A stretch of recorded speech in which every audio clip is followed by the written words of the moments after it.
Welcome to the SportsCon here on YouTube. I'm your host Daniel with your top sports stories. Darvish of the Texas Rangers was 1 out away from getting the first perfect game of the young 2013 season when Marvin Gonzalez broke up the bid by singling up the middle for the Astros. Darvish was then relieved by Michael Kirkman to get the final out in a 7-0 victory for the Rangers.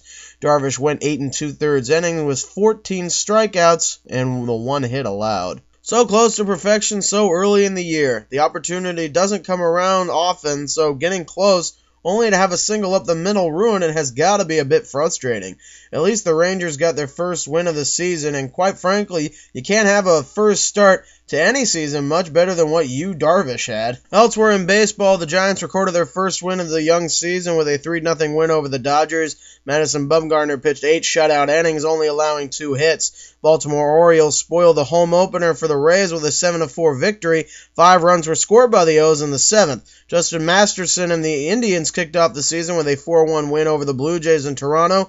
Rockies take Game 2 of their series with the Brewers 8-4. St. Louis Cardinals get a win in Arizona 6-1.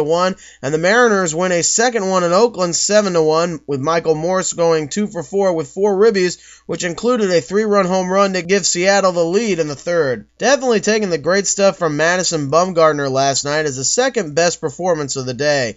He just had the LA hitters beat, allowing only 2 doubles all night and striking out 6. The series between the Giants and the Dodgers ends tonight with Tim Lincecum and Josh Beckett taking the mound for their respective teams. I'll take pitchers that could use a comeback season for 800, Alex. In football, the 49ers have signed corner Nnamdi Asomugha to a 1-year deal worth $3 million. Asomugha was part of the Raiders from 2003 to 2010 and then went to the Eagles for a couple of seasons until he was released by Philly earlier this offseason. Asomugha can be a top corner, but he hasn't been showing it lately. Plus, a mixture of his personality in the locker room makes me question the signing for the 49ers. Then again, San Francisco dealt with Randy Moss all right until Super Bowl week. It's a risk for the 49ers, but if it does work out, it makes them a harder defense to move the ball on. And no, I'm still not picking the Niners for the Super Bowl. For more on how a red and gold dynasty isn't starting in 2013, follow me on Twitter at thesportsconsf. You can also follow me at thesportscon.blogspot.com. I'm Daniel saying Asomugha is now fool's gold, and goodbye.